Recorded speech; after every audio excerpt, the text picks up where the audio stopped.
Bienvenue à tous sur notre chaîne YouTube Le Guide WordPress. Vous souhaitez en apprendre beaucoup plus sur ce vaste univers de plugins, de thèmes, de scripts, de tout ce qui peut référer à WordPress?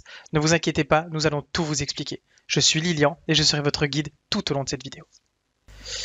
Aujourd'hui, on va parler de Health Check and Troubleshooting. Donc ce plugin vous permet de savoir si vous avez des problèmes de compatibilité de plugins, de thèmes, si votre site va bien, l'état de santé global, avoir un système de dépannage possible sans altérer votre site en front pour vos clients, et voilà, avoir toute une panoplie complète d'aide entre guillemets ou de bonnes recommandations que n'importe quel utilisateur de WordPress qui crée des WordPress en tout cas ou qui gère un WordPress s'est déjà posé.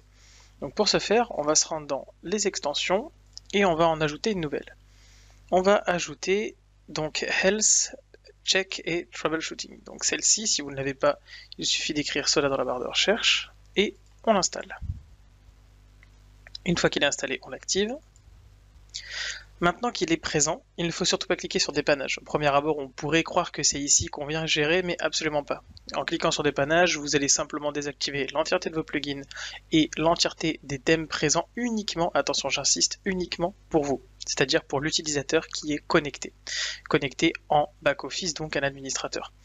Ça ne va en rien altérer votre site internet côté front, les clients le verront comme d'habitude, tout naturellement, mais vous, en tout cas, il sera, tout sera désactivé pour vous. C'est ce qui permet de déceler, par exemple, un plugin qui pose un problème, ou un plugin qui a été piraté et sur lequel des fichiers ont été altérés, ou voilà, un conflit potentiel entre un thème, un plugin nouveau que vous venez d'installer, enfin voilà.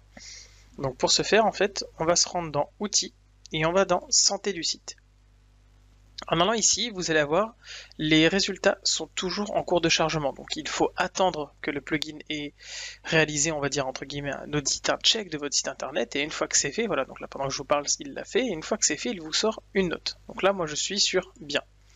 Il vous sort donc des recommandations, des améliorations recommandées. Donc par exemple que je devrais retirer les extensions inactives. Alors effectivement, il faut savoir que des fichiers PHP, il y en a plein dans tous les plugins.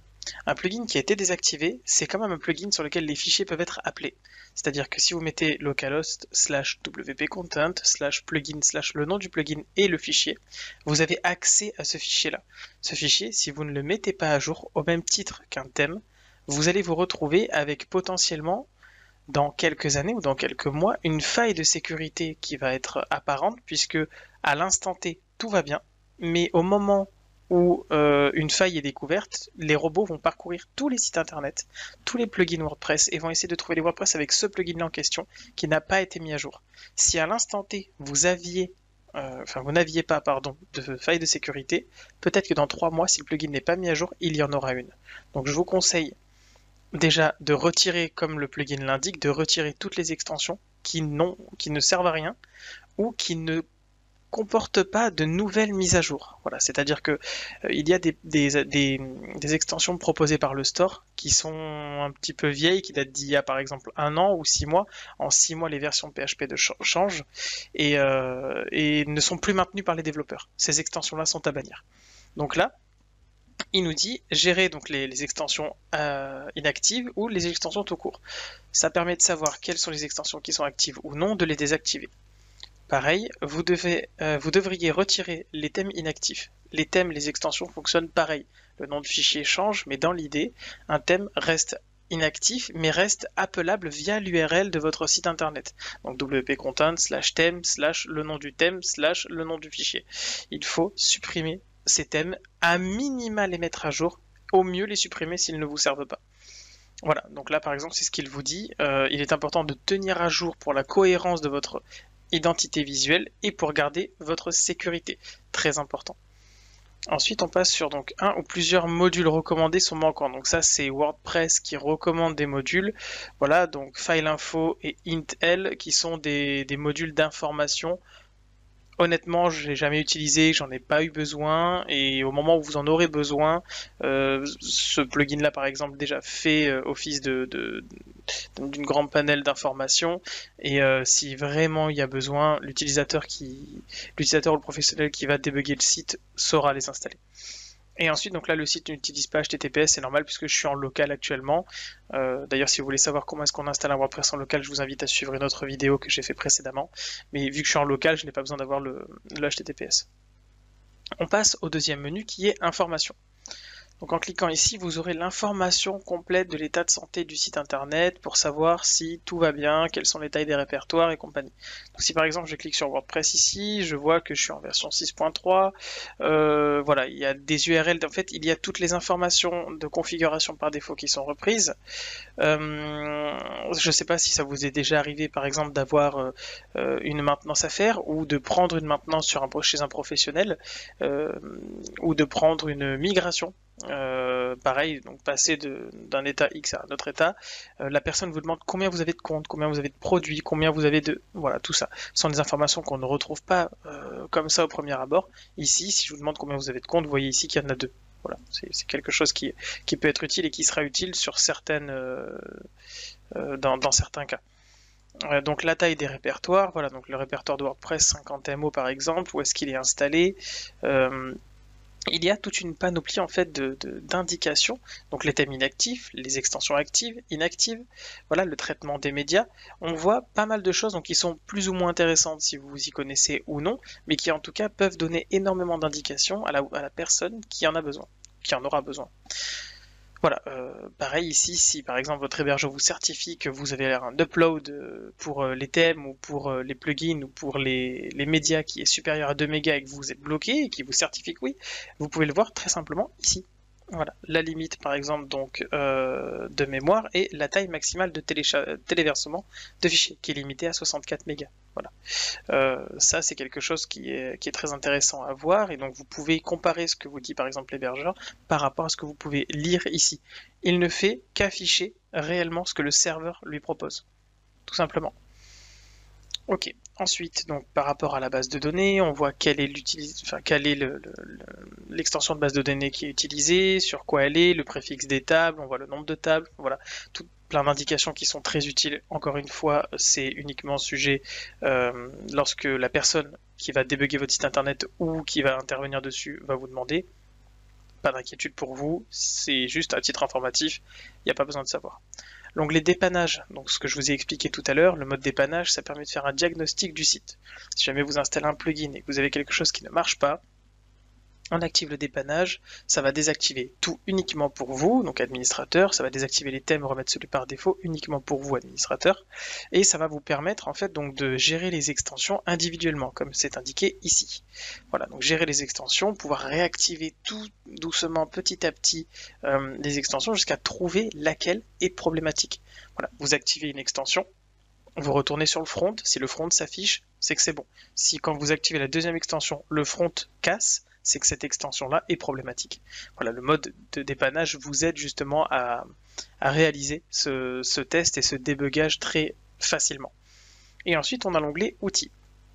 Outils donc, qui permet, donc qui est très important, par exemple lors d'un piratage sur WordPress à travers un plugin faillé, vous avez des fichiers qui peuvent être touchés. Donc WordPress, il y a une base qui ne changera jamais, ou en tout cas qui ne change pas jusqu'à la nouvelle mise à jour.